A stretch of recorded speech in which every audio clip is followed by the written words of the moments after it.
আমি আজকে জুলাই বিপ্লবের মহান শহীদদের উদ্দেশ্যে আমার অসীম শ্রদ্ধা জানাচ্ছি।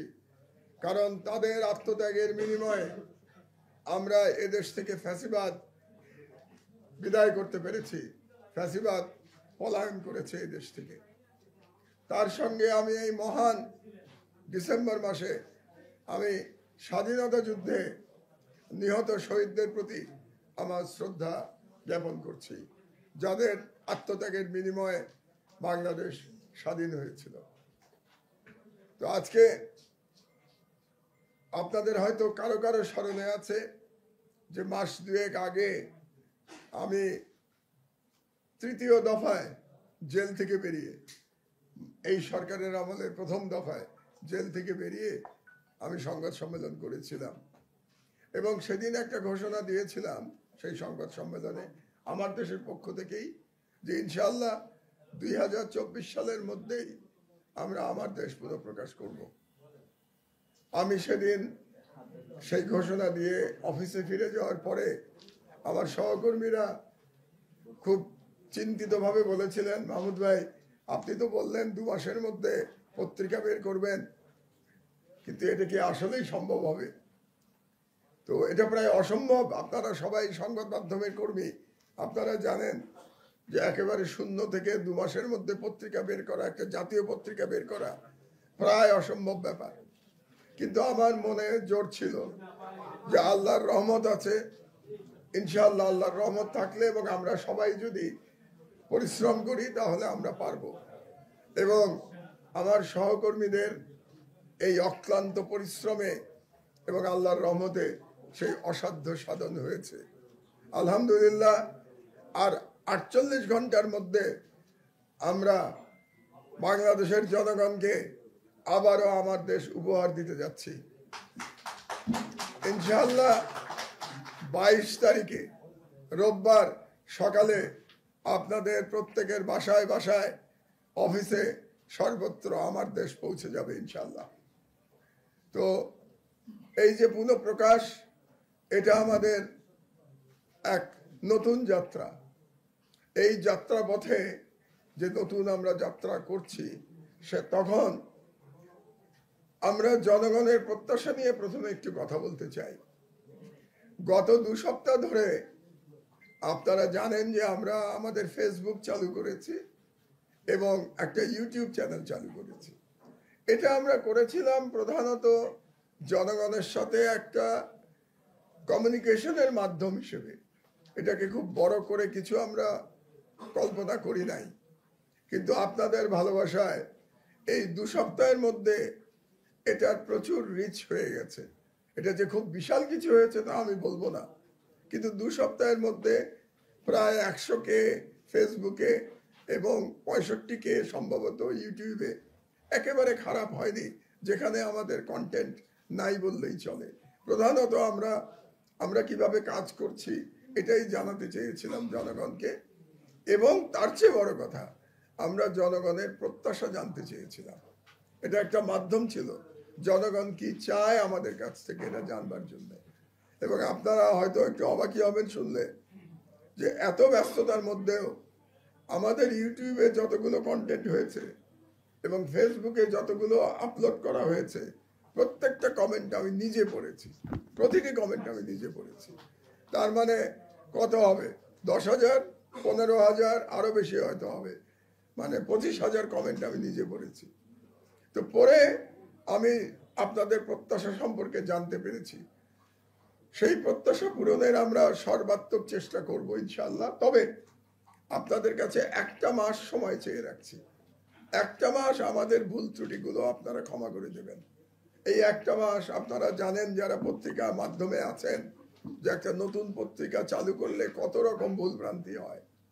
তো সেই ভুল ভ্রান্তিগুলো আপনারা ক্ষমা করবেন আমাদের। আমরা 1 মাসের মধ্যে আশা করি আপনাদের চাহিদা মতো একটা আমার দেশ আমরা আপনাদেরকে দিতে পারবো।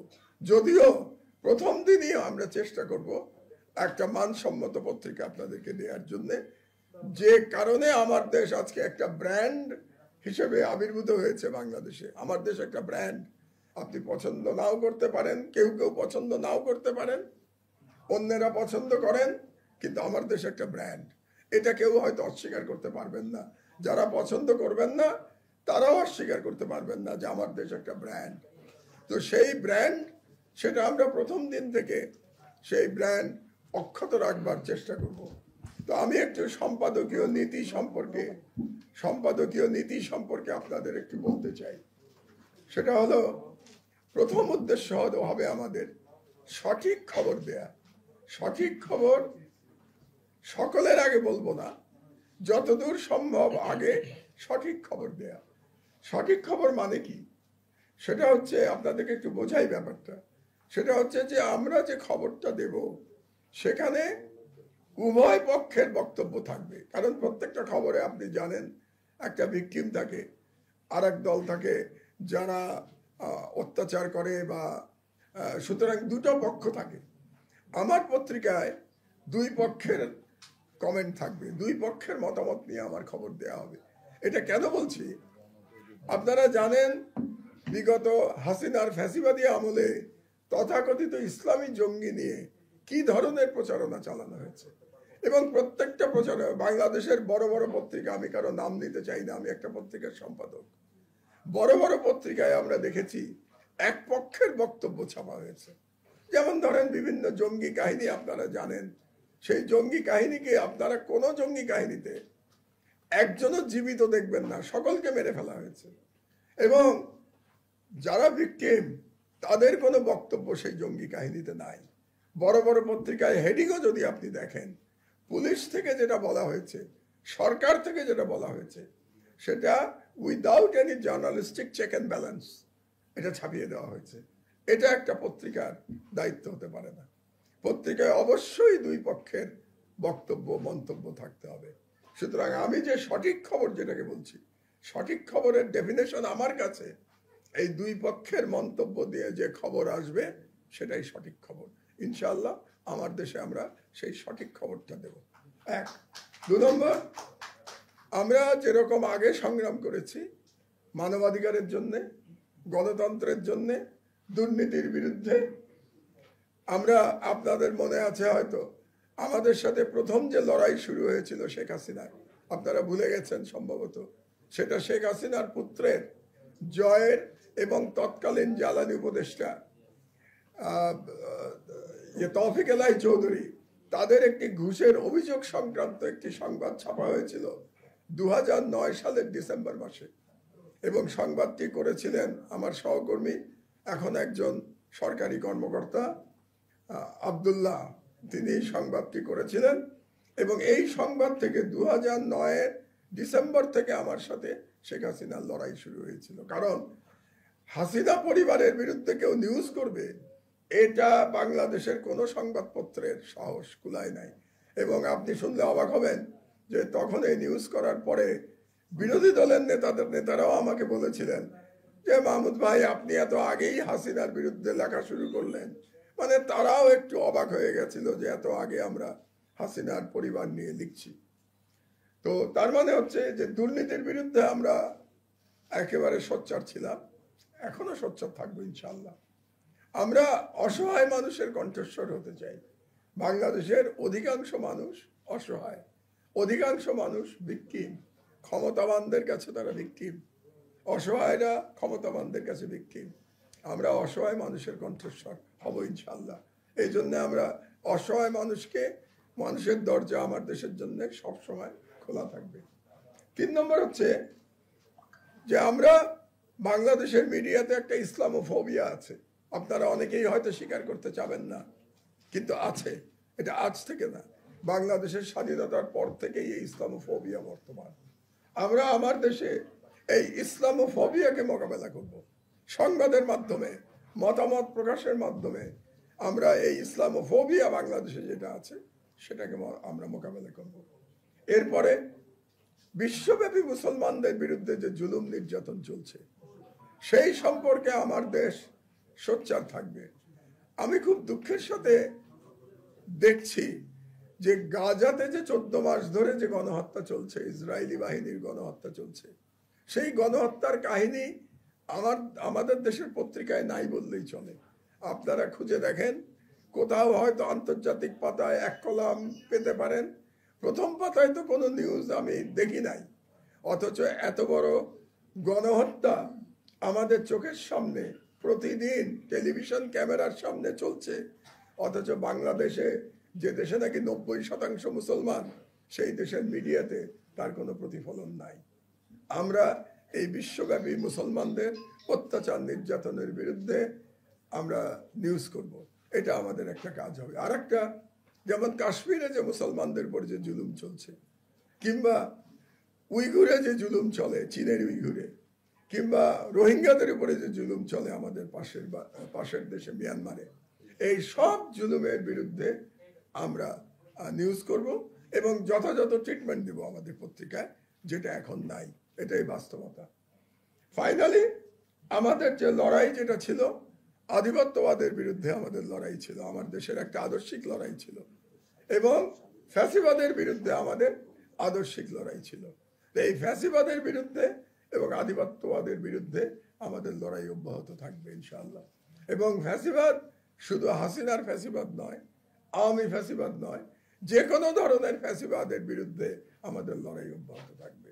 যদি আর কেউ হাসিনার পদাঙ্ক অনুসরণ করতে চায়, তাহলে আমরা অবশ্যই আমার দেশ মাথা উঁচু করে সেই নব্য ফ্যাসিবাদের বিরুদ্ধে লড়াই ইনশাআল্লাহ অব্যাহত রাখবে।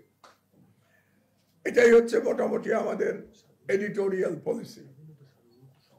আর এরপরে আপনাদেরকে একটু বলতে চাই আমি, যে আমাদের অনলাইন এবং মাল্টিমিডিয়া নিয়ে একটু আলোচনা করা প্রয়োজন।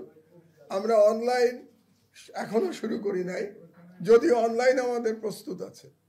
অনলাইন শুধু আমরা নিজেরাই দেখতে পারি ইন হাউস, কারণ আমার উদ্দেশ্য ছিল প্রথম দিন থেকেই একই দিনে সবকিছু শুরু করবো আমি।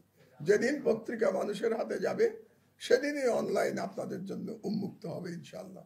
সুতরাং অনলাইন আমরা চাচ্ছি, আমার ইচ্ছা হচ্ছে যে যেহেতু সকালবেলা পত্রিকা পৌঁছে যাবে 22 তারিখে, সম্ভবত 22 তারিখেই সকালের দিকেই কোনো এক সময় আমরা অনলাইন উন্মুক্ত করব, একই সাথে পত্রিকা এবং অনলাইন।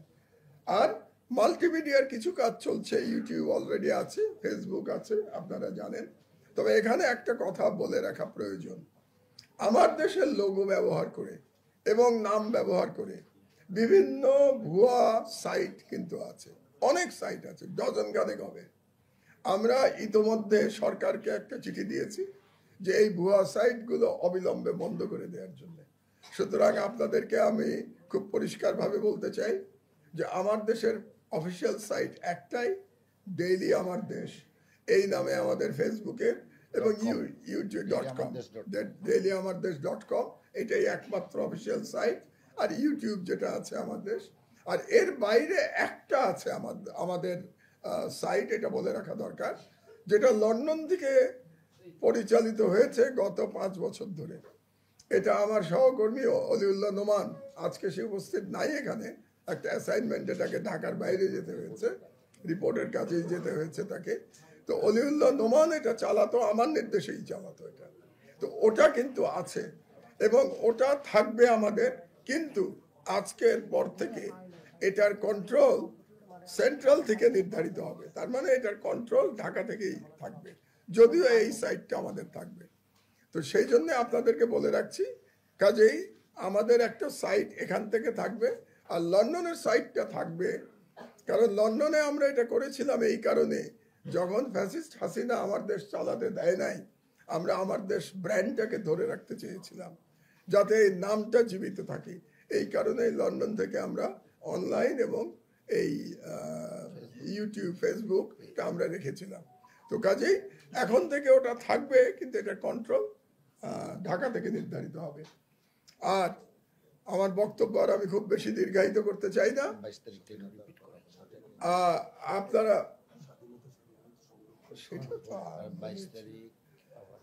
তো 22 তারিখ যে আসবে, তাহলে সর্বশেষ যে বক্তব্য দিয়ে আমি শেষ করব, সেটা হলো 22 তারিখে আমার দেশ আসছে ইনশাআল্লাহ।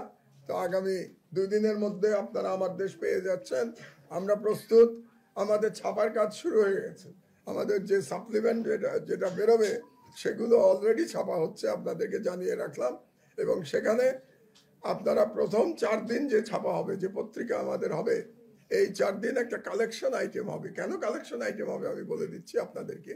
কারণ সেখানে যত লেখা যাচ্ছে এবং যে সমস্ত মানুষের লেখা যাচ্ছে, একসাথে এত ধরনের বিদগ্ধ জনের লেখা এবং একসাথে এত চিন্তা চেতনার লেখা, সেখানে তথাকথিত বামও আছে, ডানও আছে, মধ্যপন্থীও আছে, সবার এক জায়গায় এক প্ল্যাটফর্মে এই লেখা আমার ধারণা বাংলাদেশের মিডিয়ার ইতিহাসে আর কখনো হয় নাই। কাজেই সেই দিক দিয়েও আমাদের প্রথম 4 দিনের যে আমার দেশ, সেই 4 দিন একটা ঐতিহাসিক একটা কালেকশন হিসেবে থাকবে এই আমার দেশ, আমরা আশা করি।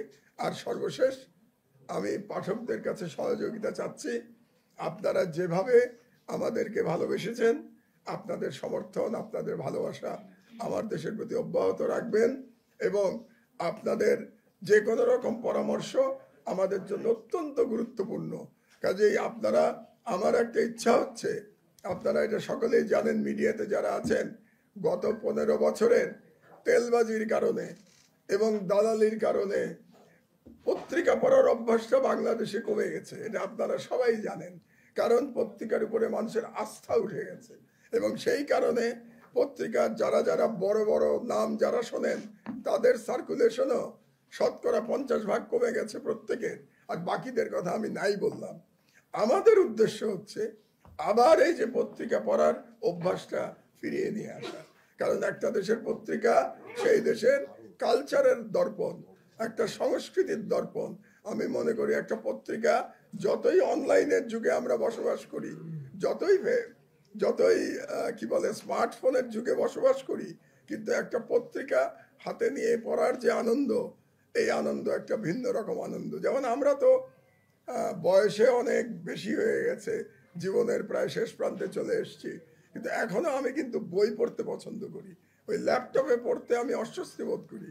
বই হাতে নিয়ে পড়ার যে আনন্দ, এই আনন্দ এখনো আমি অনুভব করি এই বয়সেও। তো কাজেই আমি চাই বাংলাদেশের জনগণ আবার পত্রিকা পড়ার অভ্যাস করুক, আবার সকালবেলা অপেক্ষা করুক পত্রিকাটা কখন আসবে। আমার মনে আছে যে আমরা পত্রিকা আসার জন্য অপেক্ষা করতাম, এবং পত্রিকা আসার পরে এক ধরনের কাড়াকাড়ি পড়ে যেত বাড়িতে, আমার মা, বাবা বা অন্য আত্মীয় স্বজনদের মধ্যে। আমি স্পোর্টস পেজ খেলার পাতা দেখতে চাইতাম, অন্যেরা অন্য পাতা দেখতে চাইতো। এই যে একটা প্রতিযোগিতা সকালবেলা খবরের কাগজ নিয়ে, আমি চাই এটা আবার ফিরে আসুক, এবং এটা ফিরে আসার জন্যে আমার দেশ তার ভূমিকা পালন করবে। আপনাদেরকে অসংখ্য ধন্যবাদ। এবং কোনো প্রশ্ন যদি থাকে আপনাদের, তাহলে আপনারা প্রশ্ন করতে পারেন। জি, স্বাধীনতার কথা বলে আমার দেশ, সর্বদা স্বাধীনতার কথা বলে। বলেন, আপনার ইচ্ছা বলেন, আপনার সুবিধা অনুযায়ী বলেন। আপনাকে অভিনন্দন, এই নতুন একটা আবার ক্যান্সার নিয়ে আসছে। সাধারণত পত্রিকার পলিসি নিয়ে কেউ কথা বলে না ওপেনলি, সম্ভবত আপনি এত ওপেনলি একটা পত্রিকার এডিটোরিয়াল পলিসি নিয়ে কথা বলেন। এই সংক্রান্ত আমার প্রশ্নটা, সে প্রশ্ন হলো যে আমাদের দেশের সবগুলো পত্রিকা যেটা হয়েছে সেটি হলো কোনো না কোনো রাজনৈতিক দলের ট্যাগ লাগানো তার পেছনে, অথবা কোনো দেশের ট্যাগ লাগানো, বাংলাদেশি ট্যাগ না, বাইরের ট্যাগ লাগানো। এখন আপনার পত্রিকা কোন রাজনৈতিক ট্যাগ হবে কিনা, কারণ ইতিমধ্যে নানান ধরনের কথাবার্তা রয়েছে যে আপনি অমুককে সাপোর্ট করবেন, অমুককে করবেন না। এই রাজনৈতিক ট্যাগটার ব্যাপারে আপনি কি বলবেন? প্রথম কথা হচ্ছে যে আমরা কোনো সময় পুরনো ইতিহাস যদি আমাদের দেখেন, আমরা কোনো রাজনৈতিক দলকে কিন্তু সেই অর্থে সমর্থন করি নাই আপনি যেভাবে বলতে চাচ্ছেন। আমরা ফ্যাসিবাদের বিরুদ্ধে ছিলাম, আমরা অগণতান্ত্রিক সরকারের বিরুদ্ধে ছিলাম, এবং সেটার সুবিধা গেছে তৎকালীন বিরোধী দলের পক্ষে। এবং যেহেতু এটার সুবিধা তৎকালীন বিরোধী দল পেয়েছে, কাজেই অনেকের ধারণা হয়েছে যে আমরা তৎকালীন বিরোধী দলগুলির সমর্থক। এটা হলো তারা বাই ডিফল্ট সুবিধা পেয়ে গেছে। কিন্তু আপনি যদি আমার পত্রিকার কাভারেজ খেয়াল করেন, ওই সময় যারা এগুলো নিয়ে রিসার্চ করেন, তারা দেখবেন কোনো দলকে আমরা কোনো অ্যাডিশনাল কাভারেজ দেই নাই। আপনি এটা খুব মজার জিনিস দেখবেন আমার পত্রিকায় 5 বছর আমরা চালিয়েছি, কারো অ্যাডিশনাল কাভারেজ ছিল না। এখনো আমরা কোনো দলের ত্যাগের প্রশ্নই আসে না, কোনো দলের সাথে আমাদের কোনো সম্পর্ক নাই। আমরা যে দল বাংলাদেশের পক্ষে থাকবে, যে দল আধিপত্যবাদের বিরুদ্ধে থাকবে, যে দল গণতন্ত্রের পক্ষে থাকবে, আমরা তাদের পক্ষে থাকবো। আমার একটা প্রশ্ন ছিল, সেটি হচ্ছে যে আপনার আমার দেশ পত্রিকাটা যখন উঠে সারা দেশের মানুষের কাছে পৌঁছায়, তখন মূলত শাহবাগের যুদ্ধে আপনাদের যে লেখাটা ছিল বা যুদ্ধাপরাধী মামলা নিয়ে, তো এই ক্ষেত্রে অনেকেই বলছেন যে আপনারা সেই শাহবাগের জড়িত ব্যক্তিদের লেখাটা প্রথম দিনের ইয়াটাতে নিয়ে আসছেন, এই ব্যাপারে আসলে কি? শাহবাগে আমরা আমাদের যে বিখ্যাত সেই হেডলাইন শাহবাগে ফ্যাসিবাদের পদধ্বনি, এটা আমরা বুঝতে পেরেছিলাম হয়তোবা এইটুকুই পার্থক্য বাংলাদেশের অন্য পত্রিকার সঙ্গে।